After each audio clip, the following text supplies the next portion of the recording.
The wheels touched down with a jolt, and the seatbelt sign chimed overhead.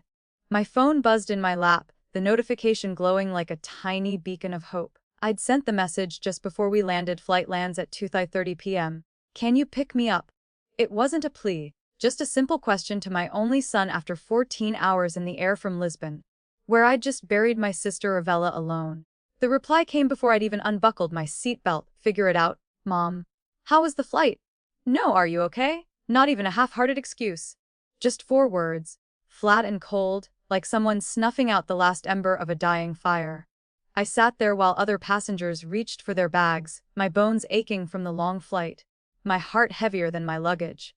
I had stood alone beside Arvella's grave just yesterday, clutching the folded funeral program while the Atlantic wind tore at my black scarf. And now, on the very day I returned, my son couldn't even meet me at the gate. The baggage carousel rattled to life. Families around me erupted with laughter and greetings, the sound of flowers being unwrapped, of people who'd been missed. My suitcase thumped onto the belt, still tagged with the airport code from Portugal. I dragged it toward the sliding doors where November air bit through my coat sharp enough to sting. Once, years ago, I'd trudged through knee-high snow to deliver a forgotten science project to Callan's school. 3 buses, 2 transfers, and a mile on foot. He'd been 11, grinning from ear to ear when I arrived. "You're the best, Mom," he'd said. Now 20 minutes in a warm car was apparently too much to ask. The cab driver greeted me with a smile and a soft, "Welcome home." Words I hadn't realized I'd been waiting to hear. As the Maine coastline blurred past the window, the Atlantic stretched out in the same steely gray I'd left behind in Portugal.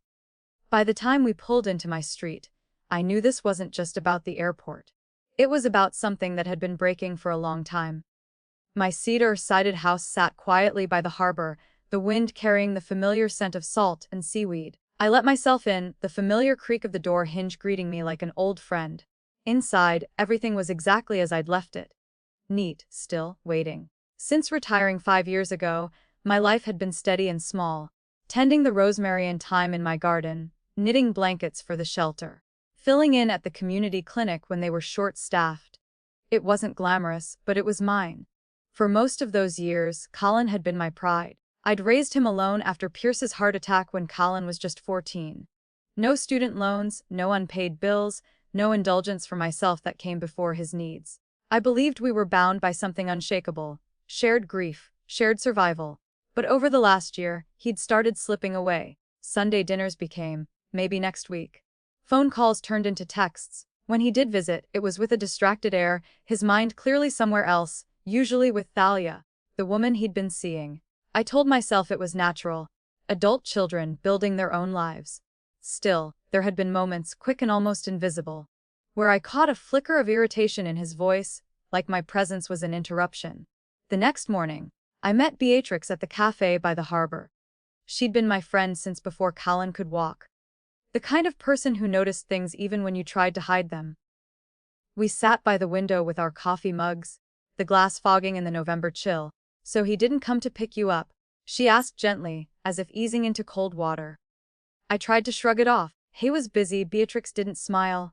"Busy doesn't mean he can't care. You deserve better than that."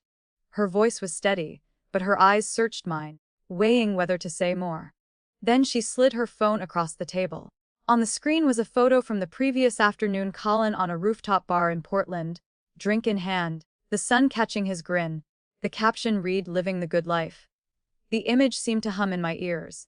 While I was wheeling my suitcase past strangers, exhausted and grieving, he'd been toasting something or maybe nothing at all. My mind went back to Pierce's funeral day. Colin's small hand gripping mine, his voice fierce and certain. "It's just us now, Mom. I'll take care of you." He'd been 14 then, his face pale against the black suit we'd borrowed from a neighbor. That promise had felt like a lifeline. Back at the house, I sorted through the week's mail. Among the catalogs and bills was a heavy envelope postmarked from Lisbon. Inside was the final documentation from Arvella's lawyer, a certified copy of her will.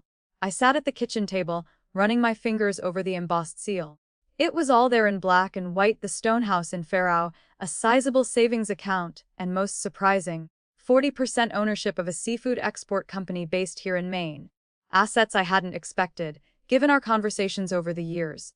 Colin didn't know any of this existed. And for the first time, I wasn't sure I wanted him to. The wind rattled the kitchen window, and I thought of how easily the tide could change, how quickly something secure could be swept away. I gathered the documents into a neat pile, slid them back into the envelope, and tucked it into the top drawer of my desk. Some things I decided didn't need to be shared. 3 days later, I called Colin and suggested lunch. I told myself it was just to catch up, but deep down, I wanted to see his face, to gauge whether the airport message had been careless or calculated. He arrived 10 minutes late, glancing at his phone as he slid into the booth. I asked about work, about Thalia, about how he'd been spending his time. His answers were quick, distracted. Each one followed by his eyes drifting back to whatever was glowing on his screen. Then, as if remembering something important, he leaned forward. "Actually, Mom, there's something I've been meaning to tell you. There's this incredible investment opportunity. Real estate, low risk, huge upside. I could get in now if I had the capital." He paused, watching me. "I'd need a partner. Someone I can trust. Someone who believes in me." I stirred my tea, saying nothing. "I mean, you've got some resources now?" He continued, his tone light, but the implication heavy. "Aunt Urvella must have left you something. You were her only living relative, and I've heard people say she was loaded." I kept my face still. He didn't know the truth, but he'd already counted my inheritance as his starting fund. It wasn't just about the money. There was an assumption in his voice, as if my role was to fuel his plans without question.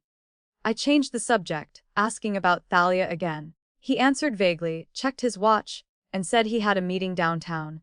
No offer to walk me to my car, no lingering over coffee like we used to. I watched him leave, tall and confident, his stride quick, as if the next thing mattered far more than our conversation. Back home, I opened the drawer where the Lisbon envelope lay. My fingers rested on it for a moment before I closed it again, the wood making a soft click. If he came to me for money, I knew exactly what I would give him: nothing at all. The weekend brought Beatrix to my door, holding a tin of cranberry scones and wearing that look she saved for when she had something I needed to hear. "I ran into Colin the other night," she began, breaking a scone in half. "At the Harbor House bar. He was talking about some investment deal. Said he'd be all set if his mom helped him out." I felt my jaw tighten. "Did he say what it was?" "Not much detail. Just that it was risky, but the payout would be huge." Sounded more like gambling than planning. After she left, I sat alone at the table, the afternoon light spilling across the kitchen. I thought about the stone house, the savings account, the company shares. They were mine now. Assets I'd never expected and ones I had no intention of risking on whatever scheme Colin had in mind. The truth was simple. I'd spent decades being the safety net, patching holes, covering bills, fixing mistakes. While part of me had always been willing to keep doing it, something had shifted. Maybe it was that text at the airport. Maybe it was standing alone in a foreign cemetery without my own child beside me. I opened the drawer, took out the envelope, and read through the will again. Then I slid it back, locked the drawer, and pocketed the key. If Colin was counting on me to catch him, he was going to discover that the net was gone. Monday morning found me parked outside Harper & Lowe, attorneys at law. I'd known Evelyn Harper for years. She'd handled Pierce's estate and had a memory like a steel trap. "What brings you in, Marilla?" she asked as I settled into her office. I placed the Lisbon envelope between us. "I need to make some changes." Quietly, she leafed through the documents, her eyes narrowing with interest. "You've inherited quite a portfolio here. I want to secure it so it can't be touched by anyone, not even family. Unless I say so, and I want my wishes in writing." Evelyn tapped her pen thoughtfully. "That's doable. We can create a trust with clear stipulations. Beneficiaries you name, conditions you set. No one gets a dime unless the terms are met." We spent the next hour outlining every detail. The stone house would remain under my sole ownership. The savings account would be invested conservatively, with withdrawals requiring my direct approval. The seafood company shares would be placed in trust with management control assigned to me until my death. "And if someone were to pressure you?" Evelyn asked.